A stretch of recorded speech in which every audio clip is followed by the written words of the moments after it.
e o que Deus pode fazer pelo homem. Eu gostaria de contextualizar aqui a mensagem, mas trazendo à memória de vocês como que era a igreja e a cidade de Éfeso nos dias de Paulo.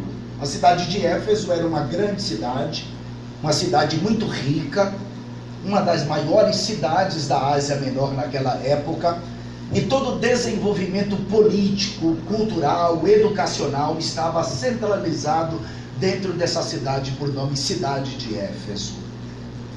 Era nessa cidade que estava o grande templo da deusa Ártemis, a deusa Diana, uma mulher cheia de seios, que era conhecida como a deusa da fertilidade. Era um templo suntuosíssimo, com 30 metros de altura, e este templo era uma das 7 maravilhas do mundo antigo. Por isso, muitos turistas eram atraídos à cidade de Éfeso, exatamente por conta desse templo suntuoso, imponente, que era uma das 7 maravilhas do mundo antigo. Éfeso também era conhecida como a cidade da imoralidade, da promiscuidade, de toda sorte de impureza, de imundície.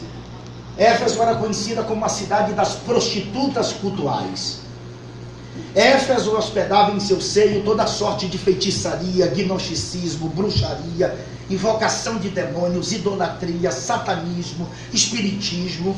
Isso significa dizer que ser crente na cidade de Éfeso não era fácil, era difícil ser crente, porque a entidade maligna chamada de Diana, ou Ártemis, ela seduzia os mais de 250 mil habitantes desta cidade.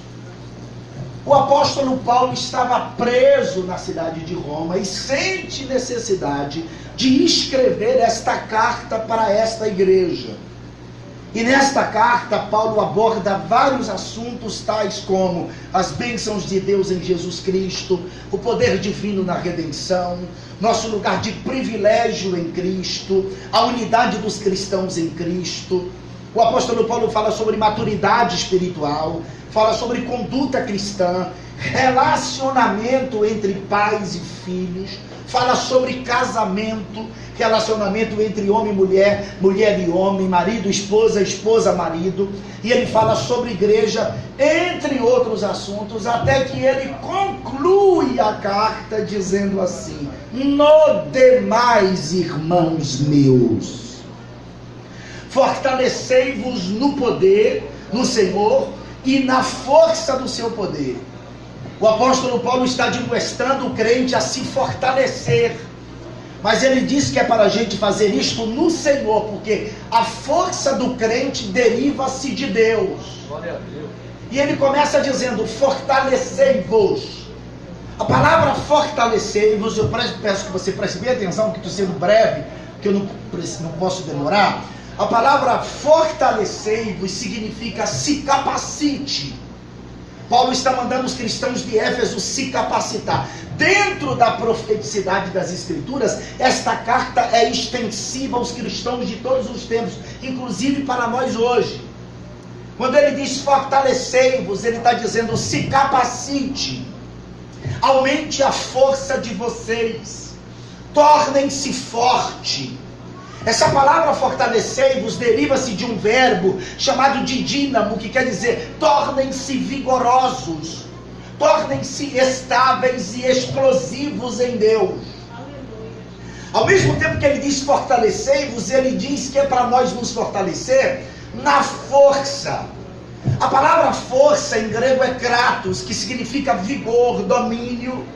E a palavra denota um autocontrole intenso. Paulo está dizendo que não é para a gente se desestruturar por qualquer coisa. Pelo contrário, é para a gente se manter firme. Aleluia! E ele aconselha dizendo: revesti-vos, se revistam.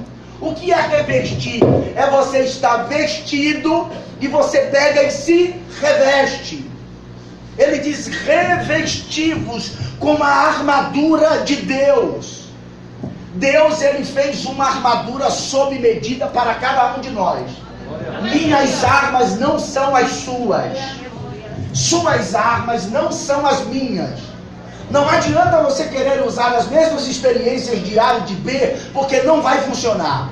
Ah, mas aquela irmã foi no inferno 170 vezes, o irmão foi no céu 580 vezes, o irmão viu o demônio, não sei quem viu o anjo, foi fulano, foi Beltrano, não foi você. Você tem que ter sua experiência com Deus.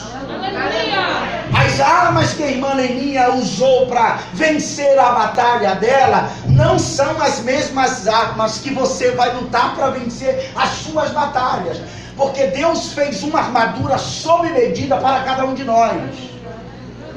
Vocês lembram quando o grande gigante Golias estava afrontando os filhos de Israel? O capítulo de número 17 de 1 Samuel diz que Davi, quando viu aquilo, ficou enfurecido, chamou Golias de incircunciso e se prontificou a lutar contra o grande gigante Golias. O versículo 31 do capítulo 17 diz assim: e ouvidas as palavras que Davi havia falado acerca do gigante, anunciaram ao rei Saul, e Saul mandou chamá-lo. Quando Davi se apresenta a Saul, Saul disse assim: não desfaleça. Saul ouviu Davi dizer: não desfaleça o coração de ninguém, ó rei, por causa desse gigante, porque teu servo eu, Davi, irá a peleja contra este filisteu. Saul, quando ouviu aquilo de Davi, disse assim: contra este filisteu não poderás ir para pelejar com ele, pois tu ainda és moço, e ele homem de guerra desde a sua mocidade. Então disse Davi a Saul: teu servo apacentava as ovelhas de seu pai, e vinha um leão ou um urso e tomava uma ovelha do rebanho, e eu saía após ele, o feria e a livrava da sua boca, e levantando-se contra ele, lançava-lhe mão da barba e o feria e o matava. Assim feria o teu servo, o leão, como o urso. Assim será este incircunciso filisteu como um deles. Saul não sabia das batalhas de Davi. As pessoas não precisam saber daquilo que passa com você, daquilo que se passa com você. Lutas no campo com leão e com urso são batalhas solitárias. Os holofotes não estão lá, ninguém está vendo, ninguém sabe da situação que você está passando, só que tem alguém que vê. E vai chegar o momento certo de você testemunhar aquilo que você passou quando ninguém viu.